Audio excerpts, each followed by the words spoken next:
मांगते, नहीं किसी से भीख मांगते।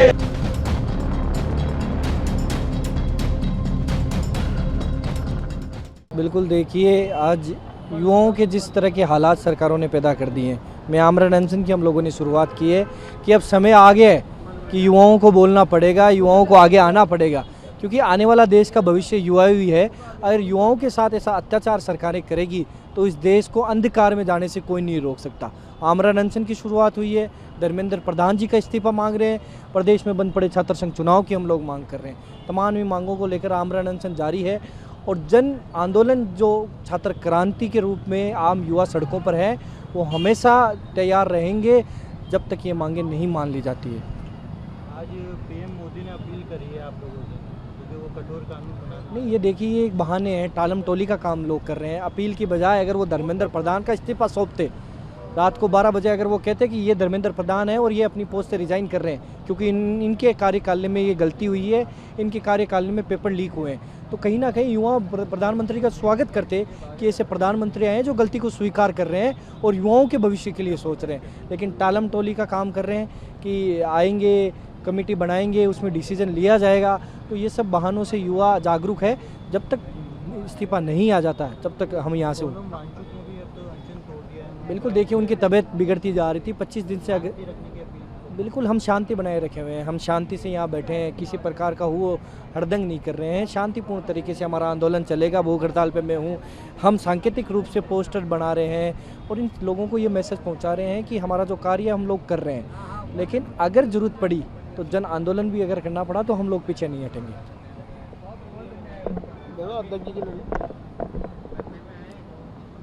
आप बताएं कि क्या समर्थन अभी भी जारी है क्योंकि पीएम मोदी ने अपील करी है? देखिए, मैं संयुक्त अभिभावक संघ का प्रदेश अध्यक्ष हूँ।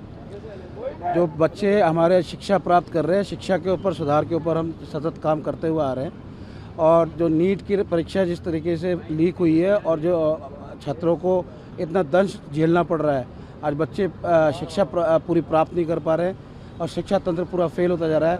उसके अंदर जो युवाओं की जो आवाज़ आई है और बच्चे जो जागरूक हुए हैं, इससे हमारा दिल बहुत खुश है और हमारे पेरेंट्स एसोसिएशन का अब सारे अभिभावकों की तरफ से इनको पूरा समर्थन है। जो इच्छा हमारी थी, जो हम नहीं कर पाए थे, आज इनकी आवाज़ को अगर सरकार सुन पा रही है और उसके ऊपर अच्छा कदम लेगी तो उसका स्वागत है। अन्यथा ये लीपापोती के काम कि फास्ट ट्रैक अदालतें और ये सब करना, इसके अंदर कब तो लोगों को वो गिरफ्तार किया जाएगा, क्या उसके अंदर होगा, जो जिम्मेदार हैं उनके ऊपर बात नहीं कर रही है सरकार। उन सबको लेके ये जन आंदोलन अगर बनेगा तो इसके अंदर पूरा सहयोग पेरेंट्स की तरफ से भी इन युवाओं को रहेगा। अभिषेक जी, आप तो प्रवक्ता हैं कॉकरोच पार्टी के और सोनम वांगचुक जी ने जो अनशन करा था वो समाप्त कर दिया है। वो कह रहे हैं कि शांति की अपील कर रहे हैं। देखो, शांति की अपील तो हम पहले दिन से ही बोल रहे हैं। जिस प्रकार का अनशन, जिस प्रकार का आंदोलन हम लोगों ने चलाया था वो पूरी तरह से नैतिक सिद्धांतों के आधार पर चलाया गया था। जिस प्रकार से छात्रों की जो पीड़ाएं थी, जिसको सरकार दरकिनार लगातार करती आ रही थी, जिस प्रकार से पेपर लीक की घटनाएं सामने आ रही थी, जिस प्रकार से बच्चे मतलब आत्महत्या करने पर उतारू हो गए थे, लगातार घटनाएं सामने आ रही थी, उसके बाद भी शासन और प्रशासन सूद लेने को तैयार नहीं था। आज कम से कम प्रशासन और प्रशासन इस शांतिपूर्ण प्रदर्शन के माध्यम से इस दस्तक तो आ गया कि वो कम से कम उनको अभी छात्रों की पीड़ाएं तो समझ में आने लगी। आज तब जाकर के उन लोगों को फास्ट ट्रैक कोर्ट बनाने की नौबत आनी पड़ गई। लेकिन मेरा सवाल यही है कि जिस प्रकार से सोनम वांगचुक जी लगातार कहते आ रहे हैं कि आखिरकार छात्रों की पीड़ाएं आप सुन क्यों नहीं रहो, समस्या जो जिस प्रकार की समस्या छात्रों को आ रही है उनको सुन क्यों नहीं रहो। अभिभावक कब तक इस चीज़ को लेकर पीड़ित होता रहेगा, कब तक अपने बच्चों के भविष्य को लेकर पीड़ित होता रहेगा। इन चीज़ों की समस्याओं का निस्तारण होना चाहिए। आज आप देख सकते हैं जितने भी ये स्टूडेंट है, कोई दूसरे को मतलब कोई राजनीति करने तो आए नहीं यहाँ पे, या अपने भाई बहनों की, दोस्तों की सुरक्षा के लिए आए बैठे हुए हैं यहाँ पे।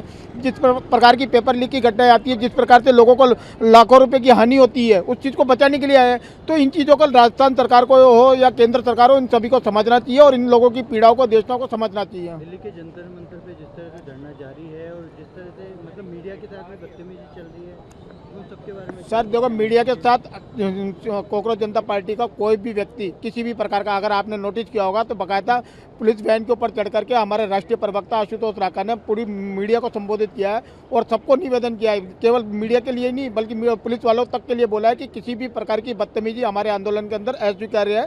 तो इस प्रकार की, क्योंकि कहीं ना कहीं वो अपनी जिम्मेदारी निभा रहे हैं तो उनको उनकी ड्यूटी करने, तो हम अपना काम जो काम करना है वो काम हम यहाँ पे करेंगे, तो इनके साथ किसी भी प्रकार की बदतमीजी ना करें। लेकिन वहाँ पे कुछ ऐसे सामाजिक तत्व लोग भी घुस आए हैं जो मतलब किसी न किसी तरह से प्रोटेस्ट को मतलब बदनाम करना चाहते हैं, तहस-नहस करना चाहते हैं। तो उस तरह के लोगों ने वहाँ पे ऐसी मानसिकता फैला दी है कि हम लोग मीडिया के खिलाफ। आज मैं भी आपके सामने वार्तालाप कर रहा हूँ, जितने सौंदर्यपूर्ण वार्तालाप आपके साथ कर रहे हैं तो वही सौंदर्यपूर्ण वातावरण वहाँ पे भी रख रखा है हम लोगों ने।